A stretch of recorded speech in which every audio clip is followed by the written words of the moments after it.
Party people, we are back again, and we are not in the studio. We are live on location. We are here at Lexi N Fifth and 29 and under, right? And we're here with Mrs. Peaches Chin. I have to say it like that because we go way, way back. Make me sound old as dirt, Mrs. Peaches Chin.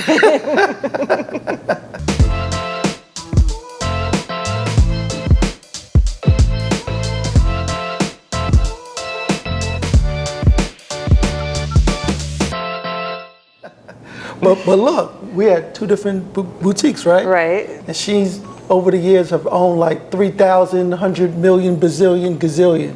And she's also the owner of Tags Boutique with Kandi Burruss, correct? Correct. So Peaches, give the audience just a little bit of your background. I know we could talk for hours, but just give them a little bit of what you've done. A little bit of my background. I started out in retail.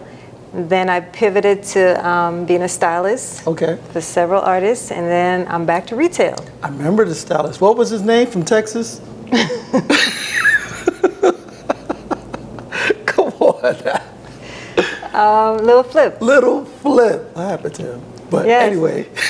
One of my best clients ever. At the height of his career. So it was good. Yes, okay. So you're back in retail. Yes. How many stores have you owned in total?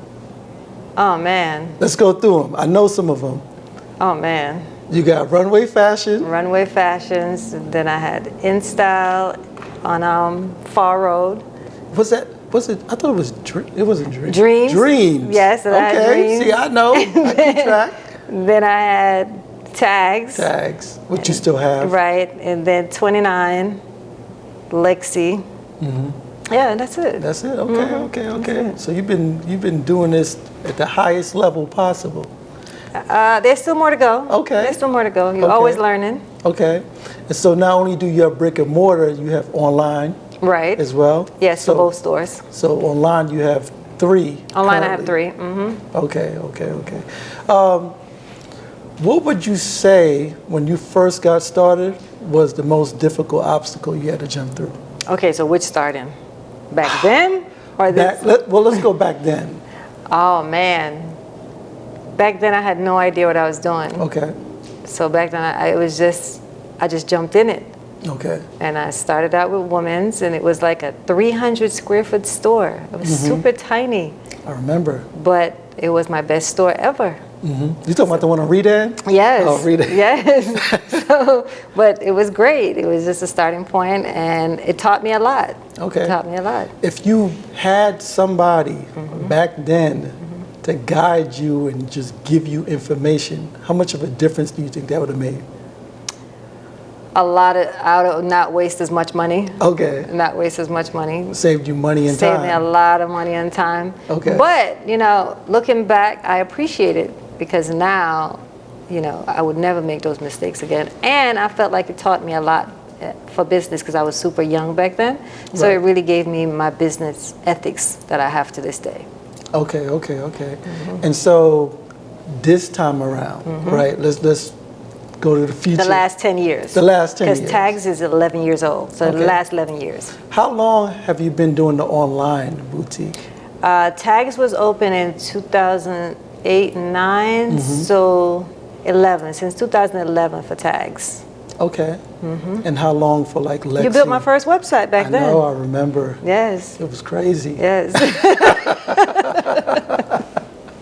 It was crazy. Yeah. So for somebody starting, right, they wanted to get in retail for the first time, and they was thinking of either brick and mortar or online. Would you still suggest somebody do brick and mortar, or would you send them straight online? I would send them straight online if they're new to it. Okay. If this is their first trying to get into it, get their feet wet, I send them straight to online because they wouldn't have to be bothered with the overhead. Okay. A store overhead is a whole different overhead than an online overhead. Give us some examples of the different overheads that go along with the store. Oh man, first there's rent. Rent, okay. That's the big overhead. Big boy rent. Right. Especially if you're in some type of complex or mall or something like that. Rent is the number one. Second is employees. Okay. When you're online, it's just you at home, in your garage or a spare room, and just you. No overhead, period. So you have rent, employees, what else? Rent, taxes. Taxes, what do you mean? Store taxes, sales and use taxes, people walking in your store. You know, when you go to the store and they said, this is $50 plus tax? Yes. State tax? Yes, you have that in you don't brick pay and that mortar. online? No, not for different states. Right. So you do pay it online eventually.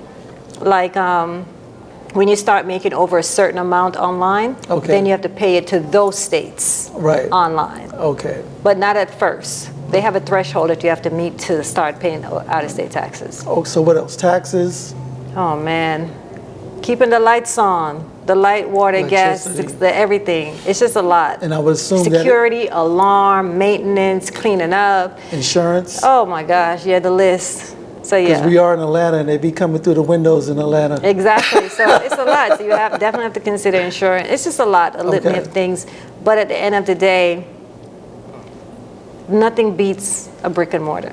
Okay. You get to meet your customers. You get to see your customers. You get to see what they like.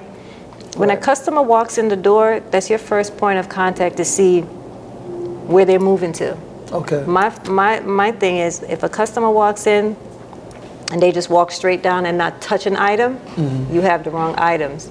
How you know you have the right items? When a customer reaches in, pull out an item, looks at it, pull it back, that's a potential sale. Okay. There's a reason why that customer grabbed that. Okay. And if they just walk by and just do this, you have the wrong items. Okay. So you don't online, you don't get to see that. Right. So in person, you have more control over the sales process. Right.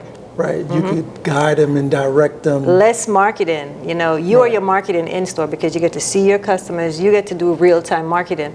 Online, the only time you know what's working is when they actually buy it. Right. But you don't know how many times everybody looked at the item and didn't buy it. You know, didn't add to cart. Is retention better in person or online? Oh, in person. For me. Right. You know, everybody's different. Because they just don't buy it because of the dress. They come back because of you as well. Right. They come back because of a whole host of things. Okay. The experience, you know, it's the customer experience. You have to give them a unique experience when they come in. So the customer service, the experience, the feel. A lot of customers like to try their stuff on. Okay. And you know, when I know I've made a sale, when a customer walk out of the dressing room and start dancing in her outfit, I'm like, so, because I know she likes it. You know what I mean? Right. You can't do that online. Nah, you don't get the personal experience. You just know it's added to cart. Yeah. All you get is some weird little Instagram comments and the critiques and the complaints and all of that. Mostly the complaints, yes. What do you get positive comments on Instagram? Oh yeah, lots. Oh yeah. Yeah, lots. Like what do they say? Like. They love it, they like it, they can see themselves in it, you know.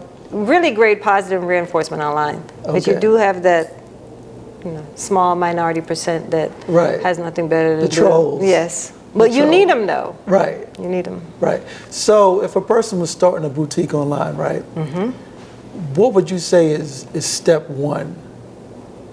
Not getting a website, I'm talking about in terms of like the clothes part.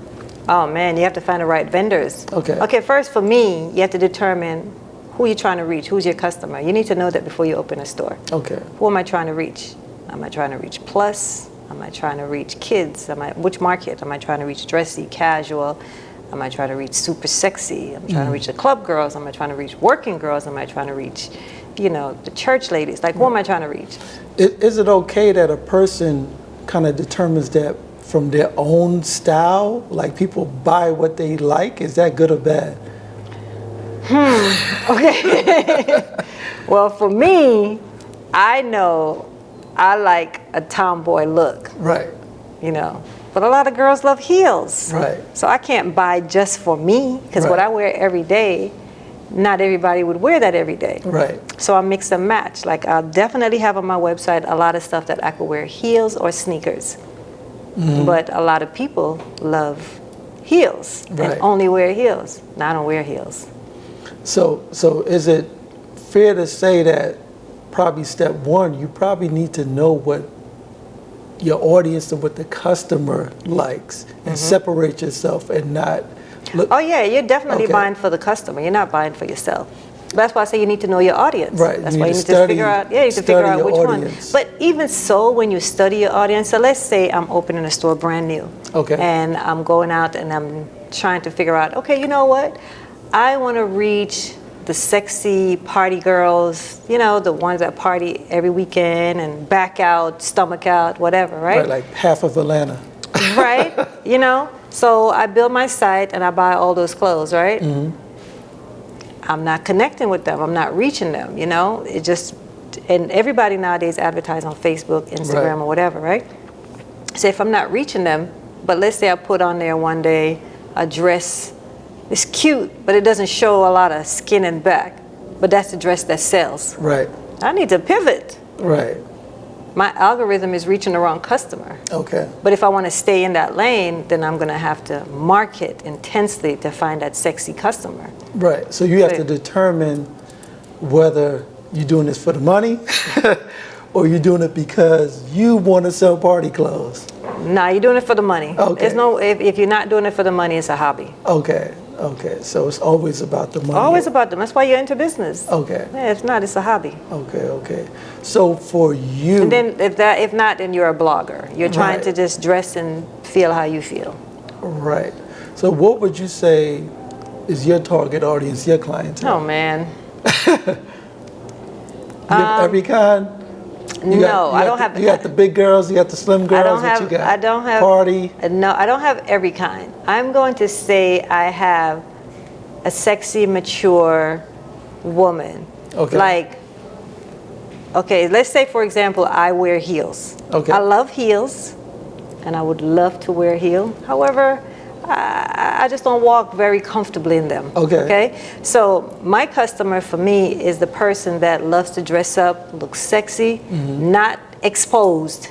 You know, so if my back is exposed, my front is covered. Okay. My front is exposed, then I have on a full pants. I'm not all the way naked, right? And I have on heels, or it's transferable to a sneakers. What's the name of that customer? What category? It's a sexy, mature customer. That's a confident, sexy, mature customer. And I keep saying mature because it's not like super young. Because when you're super young, that's when you really want everything naked. 30 plus? Yes. Okay. Definitely. So wait, so the 19-year-old, she want to be half naked? I just feel like they have the body and the, they could wear anything at that age. They don't care. Not that they don't care. They look good. Confidence. Right, but they could wear anything at that age. Okay. Right? If you're 30, you probably started a family already. Okay. You know, you may not have bounced back all the way.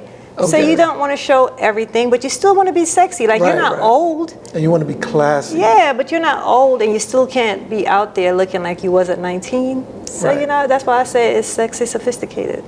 Okay. But you're still sexy. You're just not, you know. So where do they get the clothes from? What do you mean? Do they go to Alibaba? Like, I mean, I'm not asking you to give away all your secrets. I'm not asking you to give away your secrets. But, you know, like a person, because I've had clients on my side who try to get into stores, because, you know, we build stores, and they're trying to figure out where do they go. Right. Okay. So once you identify, find somebody Chinese to go to. once you find your target audience and your customer, there's several shows that you attend to start out with, right? Okay. There are those sites, the Chinese website. Like the Alibabas of the world. Right, but a lot of people do shop on them. I don't have anything against them personally. I have tried a few in the past, but I don't have any luck with them. Only because when I say I'm selling to a woman of a particular age, like that lady, that woman likes a nice fabric. She likes the touch. You know, if I'm buying something for $50, it doesn't have to look and feel like $50. Right. Because I'm going to have on some expensive shoes in the purse. It needs to feel like more expensive. Because them girls be wearing like plastic. Exactly. Exactly. You get a half a wear out of it. It ripped during the middle of the night and everything. Right. So that's what you get, what you're paying for. So those sites don't work for me because when you buy from the Asian sites, you're not sure exactly what you're getting. You know, that meme that what you bought versus what you got. The size be off. I ordered some stuff. Look, and the price was right. I went buck wild. I ordered like 15 items. I promise you. In a large. I know this is a large. I got it. I think it was like tight, like. Well, that's Asian size. You're not Asian, like half of the stuff was like that, and the other half was I don't even know Right. what. And then I couldn't even get in some of the stuff because nothing was stretchy. Right. Everything was like stiff. But the pictures that you ordered from look amazing, right? Okay, because it's not actual models, they're Right. Photoshop. Yeah. They just take a model, like I've seen my actual pictures on a lot of Asian websites, because what they do is they take a body, and I don't know how they do it, but they just Photoshop the clothes on you. Right. So it's not like somebody actually had that outfit on to show you what it looks like. So what you're looking for on an Asian website is the fit, the fabric, and I can't deal with that. Right. You take a lot of losses. But some people have success because they've figured out which vendors they want to use and stuff. But I just haven't had that success. And that's a process, though. Yes. That's like with the hair, right? The women that want to sell hair, they hop on there, they order some hair, they get it, it's terrible. So you have to get the hair, you have to try it, wash it, then it falls apart, then you have to go order it again, then try it again, and that process takes you about 6 to 8 months. And then also, too, buying stuff from an Asian website, your shipping costs are ridiculous. And time, too. Yes, the time and the shipping, so it doesn't work for me. That's, I've been in this business way too long to know that doesn't work for me. Right. So I go to trade shows. Okay. Fashion trade shows. Different times of the year in different cities, there's a lot of different fashion trade shows. And the prices are wholesale prices. Everything is all wholesale. You have to have a license to get into these shows. Right. And, you know, this is where the Alibabas and everything get their style from. Right. They just actually mass produce it in a cheaper quality and sell it on those sites. Right. So that would be the better thing to do. Of course, Get absolutely. connected to the right vendors here in the right. U.S., let them take the risk, because what they're doing is, okay, so the vendors here in the U.S., when you go to trade shows, they actually get everything manufactured in Asia, right? Okay. So it's their risk now to make sure that this blouse that I ordered from them comes in looking exactly like this, because it's what I saw when I ordered. Right. So the risk to get the stuff back is on the vendor, not me. Right. So how does it work with people maintaining inventory? Because, you know, somebody wants to start a site, they have to order 5 smalls, 3 mediums, 7 larges. How does that work? Well, everything comes in packs. Right. It already comes with the sizes in a pack. Okay. You know, you just got to determine how many packs you want of the item. How do you figure that out? It's already pre-packed. Okay. It's already come small, medium, large, all the sizes in a pack. You just have to determine how many packs of that particular item you want. So you want 1 pack. 1 pack contains like 6 to 8 pieces. Right. So you either want 1 pack, which is 6 pieces, or 2 packs, which is 12 pieces. But the sizes are predetermined. So you have to kind of know your audience or get some feedback? No, because you don't have to know your audience for that. You just have to make sure you can sell the whole pack. So let's say this shirt comes in small, medium, large, extra large. You don't pick what size you need. It already comes pre-packed, small, medium, large, extra large. So that already comes in your pack. You don't get to pick that. The only thing you get to pick is your colors. Okay. Of like this shirt maybe come in 4 colors. Okay. Right? So you don't get to pick the sizes. Okay. So what happens when you get clothes and they don't sell? Like say this same shirt. Put it on sale, it's yours. This is okay. So the first thing we need to talk about is this business I'm in. It's called fast fashion. Okay. Once you buy it as a wholesaler, as a retailer, it's mine. The vendor has nothing unless it's damaged. Okay. Unless I received it damaged. But once I buy it, if I can't sell it, I have to put it on sale. It's mine. Okay. I'm sure like we could go on forever in super detail about everything, and most women are going to want to find out everything.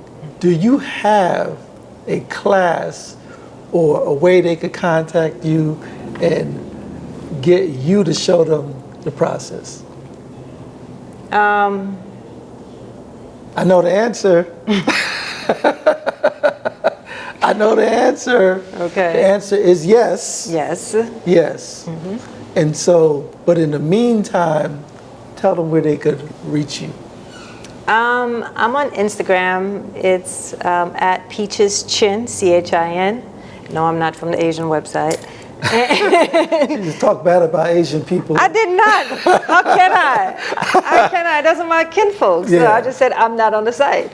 It's not. Yeah, I'm not on the Alibaba site. But yes, but it's at Peaches Chin, and my stores are at Lexi N Fifth, 29 and Under Boutique and Tags Boutique.